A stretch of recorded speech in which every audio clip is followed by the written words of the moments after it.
કેમ છો બધાય? રાધે રાધે, જય માતાજી। આજે તો સવારમાં મમ્મીએ આલુ પરોઠા બનાવ્યા હતા, તો અમે પહેલાં આલુ પરોઠા ખાવા બેઠા। પછી ઉન્નતિ બેન ઘરે આવ્યા હતા, તો ઉન્નતિ યારે થોડીક વાર બેઠા। એને ઢીંગલી બનાવી, ચોકલેટ આપીને તો એના રેપરથી। તો મેં કીધું આવી ઢીંગલી હોય? તો કે હા એવી જ હોય, હશે મેં કીધું।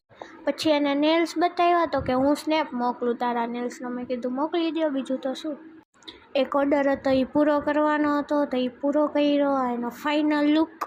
પછી રાતે તો કાંઈ એટલી જમવાની ઈચ્છા હતી નહીં, એટલે મમ્મીએ ચા થેપલા બનાવ્યા હતા, એ ખાધા। પછી મમ્મી દીકરી હું નાનાના ઘરે ગયા, ત્યાં થોડીક વાર બેઠા, કોમલ મામી હારે મસ્તી કરી। પછી ઝયા દીદીના ઘરે ગયા, ત્યાં મમ્મી, નાની, મામી બધા બેઠા હતા એમના। પછી મંગળવાર હતો, તો મમ્મી યારે મંદિરે જવાનું હતું મેલડીમાંના, તો પેલા મંદિરે ગયા, રિટર્ન થયા। ઘરે આવીને તો પપ્પા મારી માટે ચોકલેટ લઈ આવ્યા હતા, તો ચોકલેટ્સ ખાધી। પછી મમ્મીએ તેલ ગરમ કર્યું મારા કાને લગાડે, કારણ કે કાન બહુ દુખતો હતો, એટલે પછી કાને લગાડ્યું તેલ। બસ આજ માટે આટલું જ, મળીએ કાલના બીજા મિની વ્લોગમાં। ટાટા બાય બાય, રાધે રાધે, જય માતાજી।